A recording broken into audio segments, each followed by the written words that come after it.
Vous avez compris? D'où, nous, Africains, on peut en tirer une troisième leçon.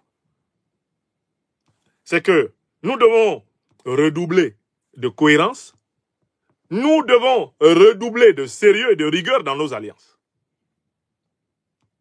Une alliance suppose la fidélité à ses engagements. Une alliance suppose une capacité d'être loyal à ses engagements. Une alliance suppose qu'on ne cherche pas à ruser et à tromper ses alliés. On revient toujours à cette vérité qui est la base des relations humaines les plus solides. Ça, c'est une leçon. Vous ne pouvez pas être d'un côté engagé avec le monde multipolaire, donc la Russie, l'Iran, etc. Et puis de l'autre côté, essayez de vous engager avec ceux qui combattent l'Iran et la Russie. Si vous le faites, quand vous serez en difficulté, ne comptez pas sur l'Iran et la Russie pour vous sauver. Vous comprenez? Beaucoup croient qu'être malin, c'est avoir, pour ainsi dire, des amis partout. C'est-à-dire, pour ainsi dire, être l'ami de tout le monde. La diplomatie qui consiste à être l'ami de tout le monde, c'est elle qui conduit à des fins catastrophiques comme celle de Bachar el-Assad. Vous ne pouvez pas dans ce monde être l'ami de tout le monde. Vous ne pouvez pas. Oui, comment il s'appelle? Il y a un certain Alpha Omar Diallo qui nous trouble dans la classe de l'Afrique des libertés. Nous allons gentiment le dégager. C'est fait. Monsieur Alpha Omar Diallo, allez vous faire voir ailleurs. C'est bon, il est dégagé. Voilà.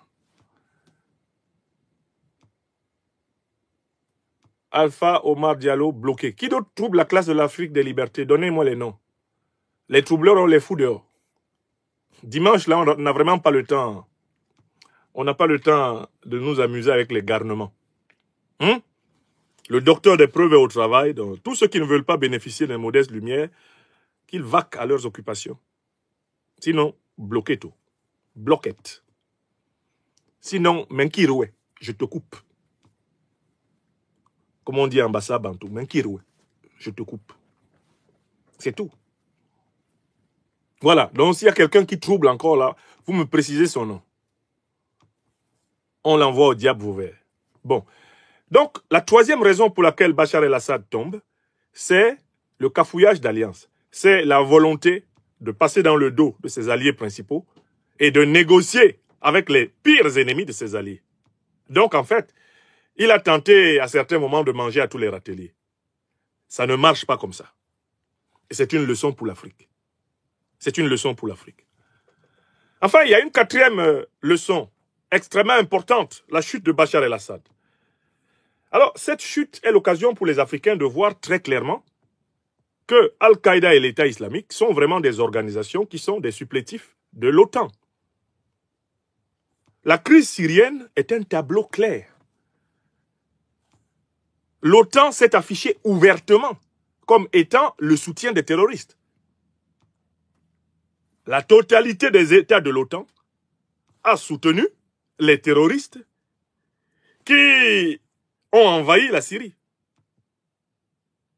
L'Afrique a, avec la Syrie, l'occasion de comprendre une dernière fois,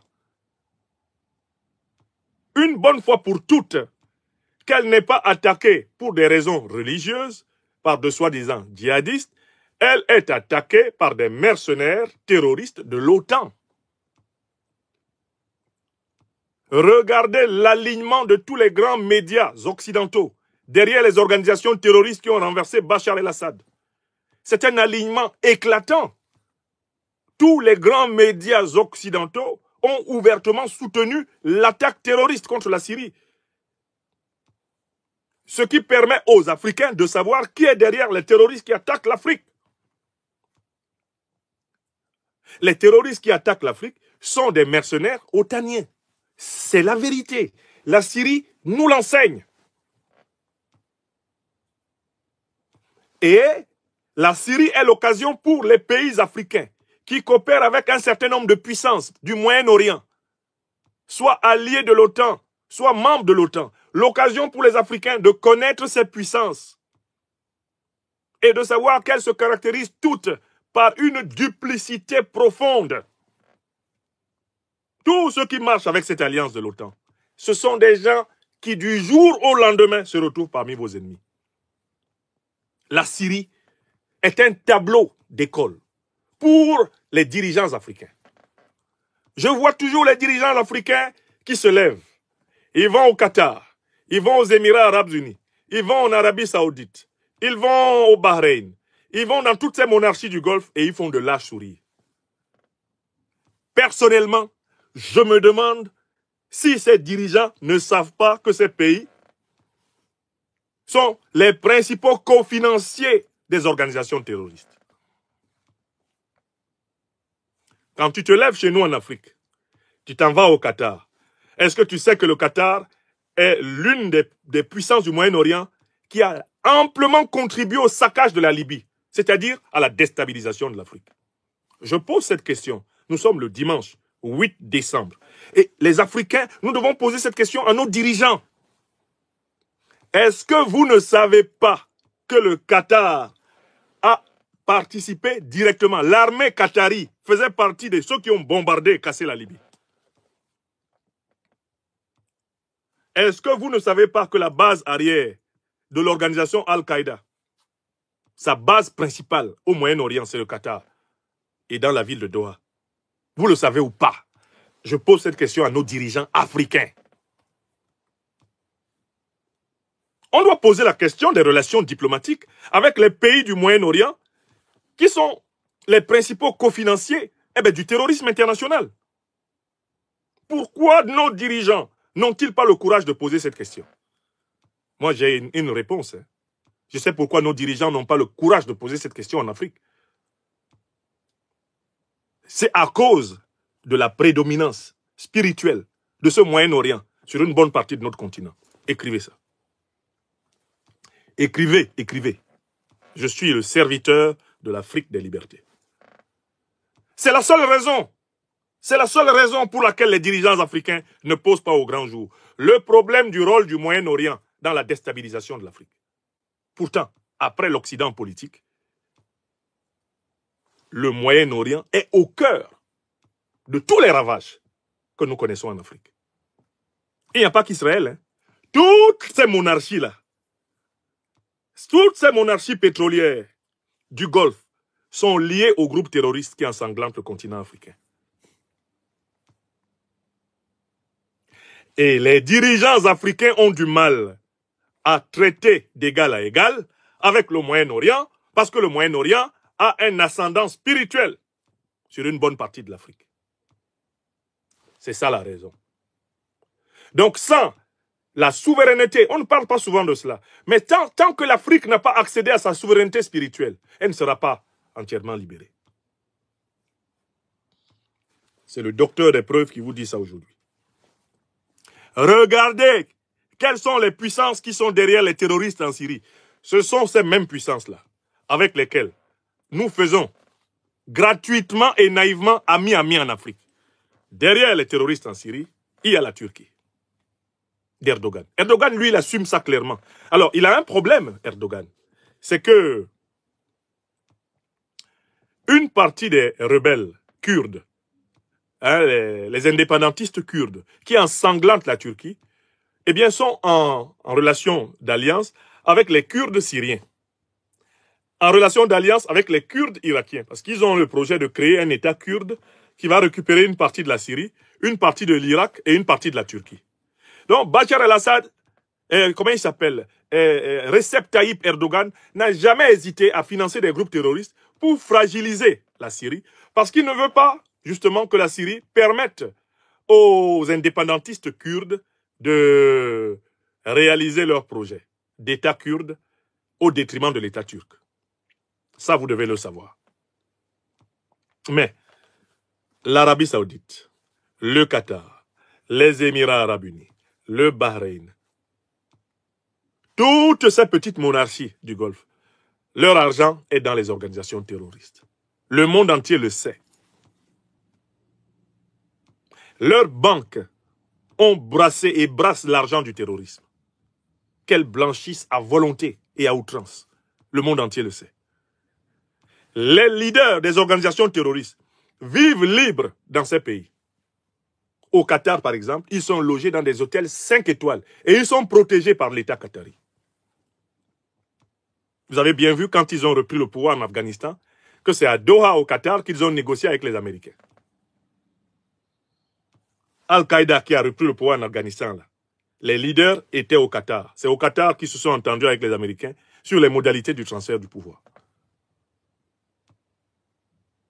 Ceux qui entrent, sont en train d'entrer à Damas, ce sont les leaders des organisations terroristes financées par l'OTAN, financées par les monarchies du Golfe. Et ce sont les mêmes organisations terroristes d'Al-Qaïda et l'État islamique qui ensanglantent l'Afrique. Et les pays africains victimes font ami-ami avec le Qatar, ami-ami avec l'Arabie Saoudite, ami-ami avec les Émirats Arabes Unis, ami-ami avec le Bahreïn, ami-ami. On envoie des délégations là-bas pour faire du business. L'énergie qu'on a à dénoncer l'impérialisme occidental, on ne l'a pas à dénoncer l'impérialisme moyen-oriental. Pourtant, ce sont deux impérialismes alliés contre l'Afrique. Deux impérialismes alliés contre l'Afrique. L'impérialisme occidental et l'impérialisme moyen-oriental. Est-ce que c'est clair? Il faut que les Africaines et les Africains aient le courage de regarder la vérité en face. Si l'Afrique n'a pas récupéré sa pleine souveraineté spirituelle, l'Afrique ne pourra pas se libérer entièrement des impérialistes.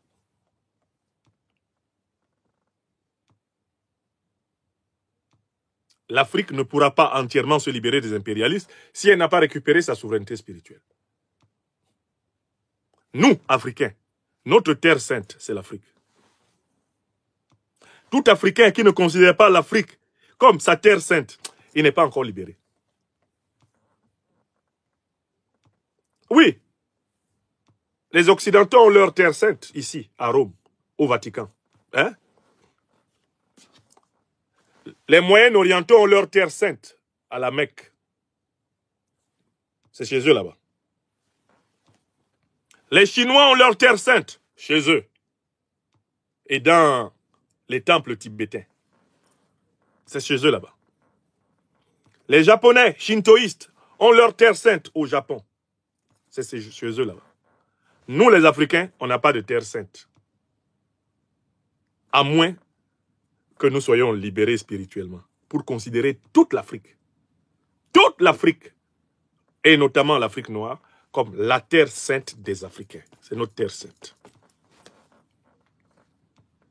Moi, Nyamsi Wa Cameroun, Wa Africa, je proclame que Kemet, que l'Afrique, c'est ma terre sainte. Je n'en ai pas d'autre au monde. Chacun va au ciel par sa terre sainte. Moi, je vais au ciel par la terre de mes ancêtres. Au nom de Dieu. Oui, Job. Mon chemin vers le ciel, là, je passe par mes ancêtres. Je passe par Cameroun Nyamsi, dit Jacques Nathan Nyamsi. Ngobason Naomi. Et puis on remonte. Cameroun Nyamsi son père s'appelait Kon Raphaël. Au-dessus de Kon Raphaël, il y a Willem Nyamsi. Au-dessus de Willem Nyamsi, il y a Mbende Nyamsi. Au-dessus de Mbende Nyamsi, il y a Akou Nyamsi. Voilà comment on monte, on monte, on monte. Tous ceux qui parmi eux sont angélisés, ils sont mes médiateurs jusqu'à Dieu. Quand je vais à Lokat, en Pays Bassa, chez ma mère, qui est une Ngobasson, je trouve son père, Daniel Basson, Ngwem. Je trouve le père de son père, Ngwem Basson. Je monte au-delà de Ngwem Basson. J'entre maintenant dans le foyer de Lorungongo. Et je commence à monter jusqu'à Dieu. Voilà le chemin. Voilà le chemin. Ma terre sacrée, c'est mon pays natal. L'Afrique. Tout Africain qui se promène ici dehors et qui ne considère pas l'Afrique comme sa terre sacrée, il n'est pas libéré.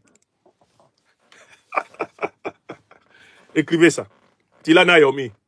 Si l'Afrique n'est pas ta terre sainte, tu n'es pas libre. Tous les peuples libres de ce monde considèrent leur terre comme sainte. Leur terre à eux, la leur, pas celle des autres. Yamewa. Oui.